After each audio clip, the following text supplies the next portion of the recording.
Channel पर आप सभी का स्वागत है। और आज का हमारा जो अध्ययन विषय है कृषक परिवार। कृषक परिवार के बारे में अध्ययन करेंगे, भूमि सुधार कार्यक्रम के बारे में अध्ययन करेंगे और कृषक परिवार की समस्याओं के बारे में हम अध्ययन करेंगे। तो कृषक परिवार कहते किसको हैं? भारत एक कृषि प्रधान देश है और यहाँ के 70% लोग कृषि कार्यों में क्या है, कार्यों में लगे हुए हैं। भारत एक कृषि प्रधान देश है और यहाँ की जनसंख्या का कुल 70% लोग कौन से कार्य में लगे हैं? कृषि कार्य में लगे हैं। कृषक परिवार में वो लोग सम्मिलित होते हैं जिनके पास भूमि, कृषि, बैल तथा कृषि यंत्र उपलब्ध होते हैं और इनका उपयोग ये कृषि उत्पादन के लिए करते हैं। उनको हम कृषक परिवार के लोग कहते हैं। अब स्वामित्व के आधार पर हम कृषक परिवारों को 4 वर्गों में विभाजित कर सकते हैं। समझ में आएगा? स्वामित्व के आधार पर हम कृषक परिवारों को 4 भागों में विभाजित कर सकते हैं। नंबर 1 भूमिहीन कृषक परिवार, नंबर 2 सीमांत कृषक परिवार, नंबर 3 छोटे किसान परिवार और नंबर 4 बड़े भूमिपति। तो इस प्रकार हम एक बार फिर रिवाइज कर दे रहे हैं कि भारत एक कृषि प्रधान देश है। 70% के जनसंख्या यहाँ पर कृषि कार्यों में लगी हुई है और कृषक परिवार श्रमिक उनको कहते हैं जो लोग अपने बैल से, कृषि यंत्र से कृषि का कार्य करते हैं, उनको हम कृषि श्रमिक या कृषक परिवार कहते हैं। स्वामित्व के आधार पर हम कृषक परिवार को 4 वर्गों में विभाजित कर सकते हैं। भूमिहीन कृषक, सीमांत कृषक, छोटे किसान और बड़े भूमिपति। नंबर 1 जो हमारा है भूमिहीन कृषक परिवार। भूमिहीन कृषक परिवार ग्रामीण परिवारों का लगभग 25% है। ये कैसे परिवार होते हैं? ये भूमिहीन कृषक, इनके पास खुद की भूमि नहीं होती है, ये दूसरों की भूमि पर कार्य करते हैं। ये अपने बैलों की जोड़ी से, हल तथा अन्य उपकरणों की सहायता से दूसरों की भूमि को क्या करते हैं? जोतते हैं और उत्पन्न फसल से एक निश्चित हिस्सा प्राप्त करते हैं। ओके, हमारा जो दूसरा है वो हमारा परिवार है सीमांत कृषक परिवार। सीमांत कृषक परिवार वो परिवार होता है जिनके पास भूमि का इतना कम टुकड़ा होता है कि वे उसी से अपना गुजारा नहीं कर सकते हैं और उन्हें कृषि मजदूरों के रूप में दूसरे की जमीन पे क्या करना पड़ता है? काम करना पड़ता है। कुल ग्रामीण परिवारों का लगभग ये 33% है। यानी फिर एक बार रिवाइज कर रहे हैं कि सीमांत कृषक वो कृषक होते हैं जिनके पास इतनी कम भूमि होती है कि उससे उनका गुजर बसर नहीं हो सकता है। उनको क्या करना पड़ता है? कृषि मजदूर के रूप में दूसरों की जमीन पर भी काम करना पड़ता है। और ऐसे नंबर 3 हमारे आते हैं छोटे किसान। कृषक परिवारों को जो तीसरा समूह ऐसे काश्तकारों का है जिनके पास इतनी भूमि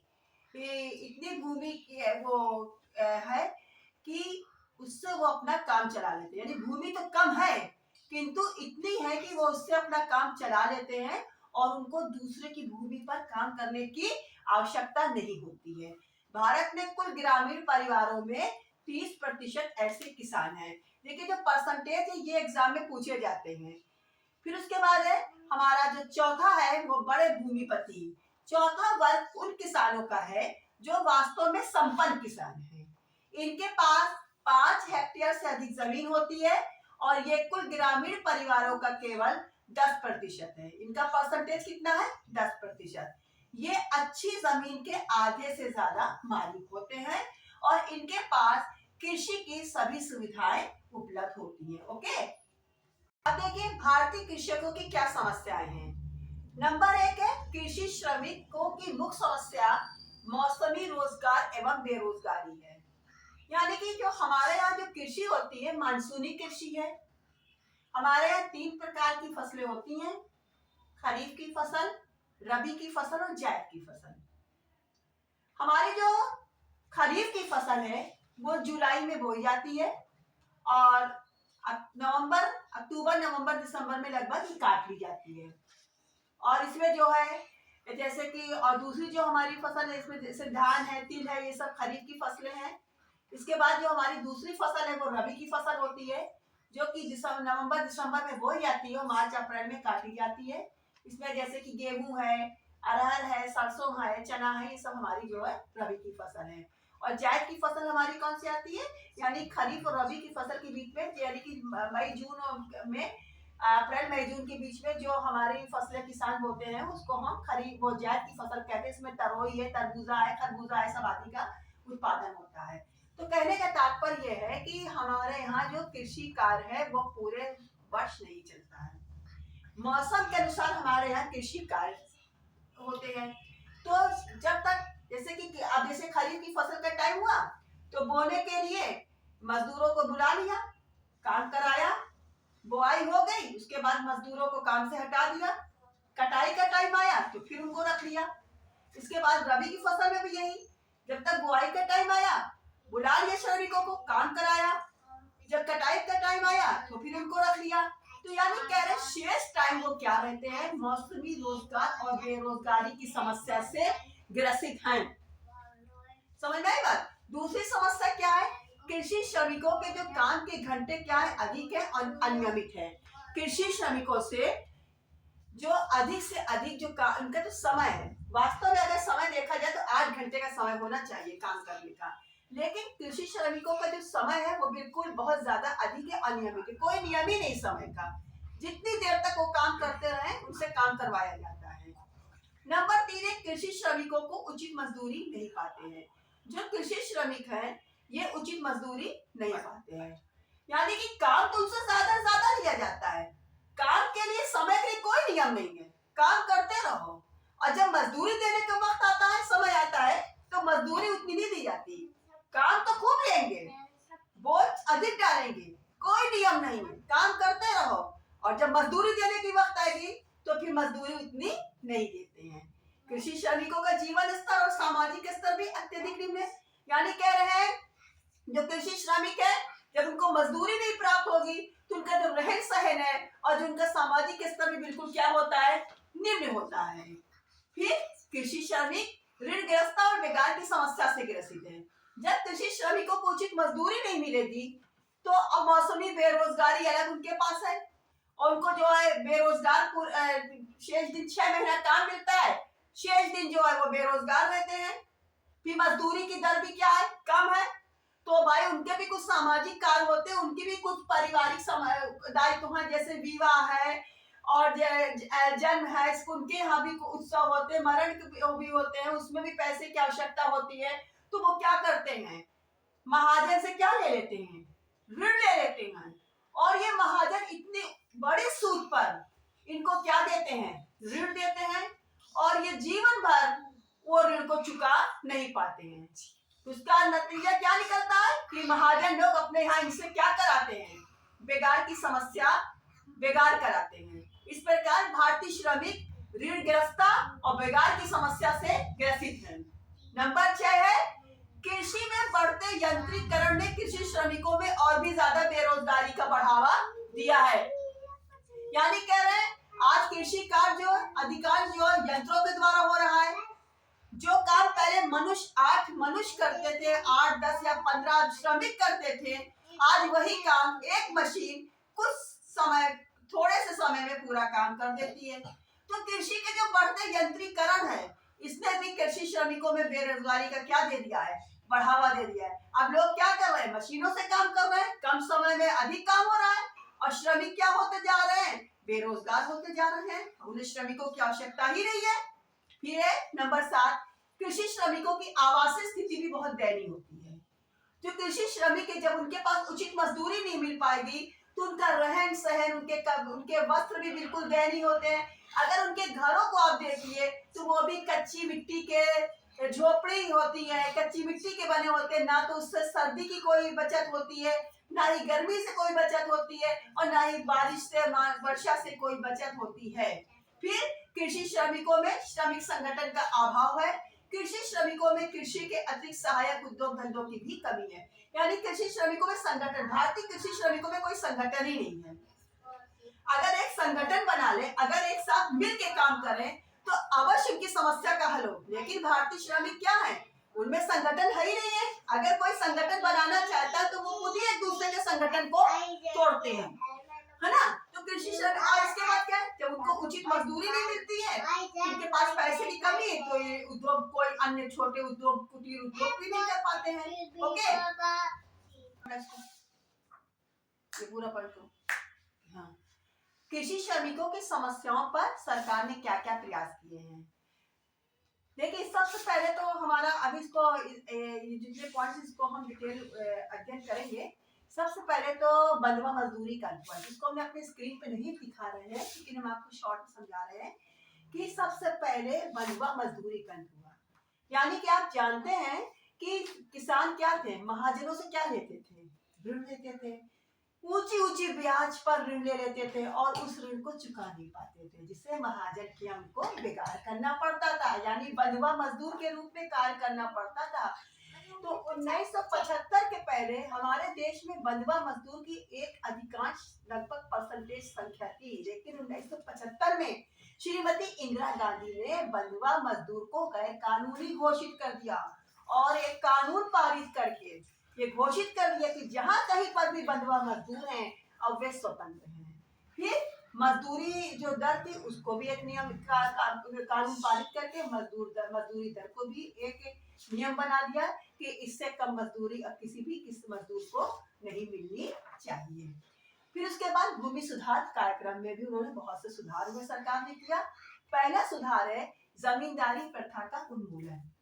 कह रहे देश में जब हमारा देश स्वतंत्र हुआ तो उस समय देश की 40% भूमि पर किसका अधिकार था, जमींदार का कब्जा था। जमींदार अपना अधिकार किए हुए थे।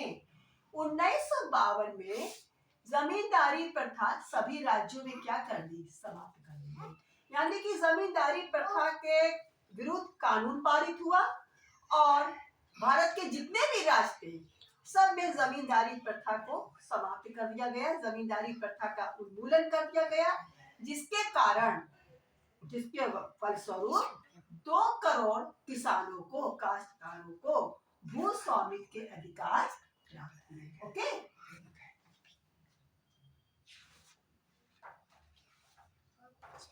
फिर हमारा दूसरा है वो है लगान का नियमन। विभिन्न कानूनों के माध्यम से देश में लगान राशि भी क्या कर दी गई, निश्चित कर दी गई, जिससे किसानों का आर्थिक भार कम हो गया। यानी कह रहे हैं कि पहले क्या था कि देखिए हमारी जो कृषि है, भारत की कृषि मानसूनी कृषि है और मानसून का जुआ कहलाती है। यानी कि कभी क्या होता है कि बारिश नहीं होती, मानसून नहीं आते, तब भी फसल को हानि होती, सूख जाती है, और कभी इतनी ज्यादा बारिश हो जाती है, समय के पहले हो जाती है, फसल नष्ट हो जाती है। लेकिन स्वतंत्रता के पहले, भारत की स्वतंत्रता के पहले क्या होता था कि चाहे फसल का उत्पादन हो ना हो, भाई लगान किसके ऊपर दिया जाता है, फसल के उत्पादन पे दिया जाता है। लेकिन स्वतंत्रता के पूर्व क्या था कि चाहे किसी भी कारण से बारिश हुई है नहीं हुई है, कृषि कार्य यानी कि कृषि फसलें उगाई गई हैं कि नहीं उगाई गई, अगर फसलें नहीं भी उगाई गई हैं तब भी ये जमींदार क्या लेते थे, लगान वसूल करते थे और मनमाने ढंग से लगान वसूल करते थे। एक तो किसान खुद ही दुर्भिक्ष पड़ा है, सूखा पड़ा है या बाढ़ आ गई, किसान की स्थिति खुद ही दयनीय है, लेकिन उसके बावजूद उनसे क्या दिया जाता था, बहुत सख्ती से उनसे लगान लिया जाता था और लगान ना देने पर उनका शारीरिक शोषण भी किया जाता था। लेकिन सरकार ने क्या किया, आजादी के बाद किसानों यानी कि ये फिर यानी कि किसानों को अपने लगान के रूप आदि यानी लगान के रूप में देना पड़ता था, किंतु आजादी के बाद सरकार ने देश के किसी भी राज्य में लगान का एक नियम लागू कर दिया कि अब लगान की दर उपज से 25% से अधिक नहीं होनी चाहिए। यानी कि निश्चित कर दिया 25% से अधिक लगान नहीं होना चाहिए। 3 हमारा है भूमि पर बेदखली पर रोक, यानी भूमि की बेदखली पर रोक। सरकार ने जो तीसरा प्रयास किया वो भूमि विभिन्न राज्यों में अधिनियम पारित करके भूस्वामियों द्वारा पट्टेदारों को मनमाने ढंग से बेदखल करने का जो अधिकार था उसको भी क्या कर दिया, समाप्त कर दिया गया। यानी पहले क्या होता था, अगर किसान लगान नहीं दे पाते थे तो उनके ऊपर जबरन उनका शारीरिक शोषण करके उनके ऊपर क्या करते थे, ये पट्टेदार मनमाने ढंग से अंगूठा लगवा कर जमीन को अपने अधिकार में कर लेते थे। तो इस प्रकार सरकार ने क्या कर दिया कि ये जो भूमि का बेदखली के अधिकार को भी क्या कर दिया, समाप्त कर दिया। फिर है नंबर 4, जोतों की अधिकतम सीमा का निर्धारण, हदबंदी। यानी कह रहे हैं ये हदबंदी क्या है, एक जोत का मतलब है खेत, यानी किसी भी सरकार ने एक एक खेतों की जो इस निर्धारण है, सीमा निश्चित कर दी कि किसी भी व्यक्ति के पास जितना सरकार ने जो सीमा बनाई है उससे अधिक खेत नहीं होना चाहिए। तो विभिन्न राज्यों में वहां की परिस्थिति के अनुसार जोतों की अधिकतम सीमा का क्या कर दिया गया, निर्धारण कर दिया। अलग अलग राज्यों में वहां की परिस्थितियों के अनुसार सरकार ने जोतों की अधिकतम सीमा को निर्धारण कर दिया गया है और अधिकतम सीमा से अधिक भूमि को सरकार अपना अधिग्रहण कर लेती है। यानी जिसके पास सीमा से अधिक भूमि है उसको सरकार क्या कर लेती है, अधिक भूमि को अपने अधिकार में कर लेती है और उस भूमि को भूमिहीन किसानों में बांट दिया जाता है। और इसके बाद हमारा जो 5वां पॉइंट आ रहा है, ओके, हमारा जो चकबंदी का अर्थ होता है एक ही परिवार के बिखरे हुए खेतों को एक स्थान पर संगठित करना। यानी कह रहे हैं कि अब क्या मतलब है कि क्या खेत को उठाकर एक स्थान से दूसरे स्थान पर संगठित करना, नहीं, इसका ये अर्थ नहीं है। इसका अर्थ है जैसे मान लीजिए रामू और कालू 2 भाई हैं। अब रामू का खेत एक यहाँ पर है और उसी के बगल में कालू का खेत है, उसके बगल में उसके चाचा का खेत है और वही जगह दूसरे स्थान पर उन्हीं लोगों का खेत है। अब खेतों का आकार क्या है, छोटा है, उस पर आज यंत्रीकरण का प्रयोग नहीं हो पाता, तो सरकार ने क्या किया है, अब रामू के खेत के बगल में कालू का खेत है और कालू के खेत के बगल में उसके चाचा का खेत है, तो सरकार आपस में क्या कराती, समझौता कराती है। या तो रामू अपना खेत कालू को या चाचा को दे दे और या तो रामू जो है कालू जो है रामू को अपना खेत दे दे। तो इस प्रकार जब कालू अगर रामू को अपना खेत दे दिया, उधर क्या हुआ, चाचा ने कालू को उधर अपना खेत दे दिया, उधर रामू ने वो जो अपना खेत था चाचा ने उसको कालू को दे दिया। इस प्रकार सबके खेत एक स्थान पे एक आकार बड़ा हो गया। इसी व्यवस्था को हम चकबंदी कहते हैं। तो चकबंदी का अर्थ होता है कि एक परिवार के बिखरे हुए खेतों को एक स्थान पर संगठित करना। और अब तक लगभग देश का 592 हेक्टेयर भूमि की क्या हो चुकी है, चकबंदी हो चुकी है। यानी कि खेतों चकबंदी से क्या हो गया कि हर व्यक्ति का खेत का जो आकार है वो क्या हो गया, बड़ा हो गया। जो छोटे छोटे टुकड़ों में बिखरे थे, एक खेत यहाँ है तो दूसरा टुकड़ा वहां है, इससे क्या हुआ, इससे सबके खेत एक स्थान पर आ गए और अब उस तरह से आधुनिक तरीके से उस पर कृषि कार्य को संचालित किया जा सकता है। नंबर 6 हमारा आता है सहकारी खेती। सहकारी खेती में क्या, इस व्यवस्था के अंतर्गत एक ही गांव के किसान अपनी भूमि को एकत्र करके बड़े बड़े फार्मों में बांट देते हैं।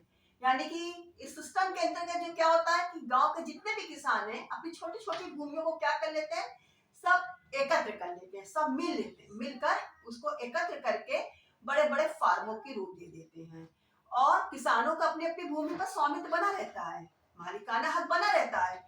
और किंतु कृषि कार्य के लिए वो सहकारी समिति गठित कर लेते हैं और समस्त कृषि कार्य वो मिलकर करते हैं और कृषि कार्य से प्राप्त आय को वो आपस में बांट देते हैं। हमारा हाँ, तो भूदान आंदोलन में पहले जानेंगे भूदान का क्या अर्थ है। भूदान का अर्थ होता है स्वेच्छा से भूमि को दान देना। इस आंदोलन के प्रवर्तक कौन थे, आचार्य विनोबा भावे थे। बहुत प्रश्न आता है कि भूदान आंदोलन के प्रवर्तक कौन थे, विनोबा भावे थे, जो कृषि के असमान वितरण को समाप्त करना चाहते थे। विनोबा जी का विचार था कि जो भूमि का जो असमान वितरण है इसको समाप्त कर देना चाहिए। क्यों, जो खेत का मालिक है वो खेती नहीं करता है और जो खेती करता है उसके पास भूमि नहीं है। जो खेती नहीं करता उस अनाज पर पूरा उसका अधिकार है और जो मजदूरी करता है, धूप में पसीना बहाता है, सर्दी में सर्दी खाता है, उसके पास एक बार समय रोटी खाने के लिए नहीं है।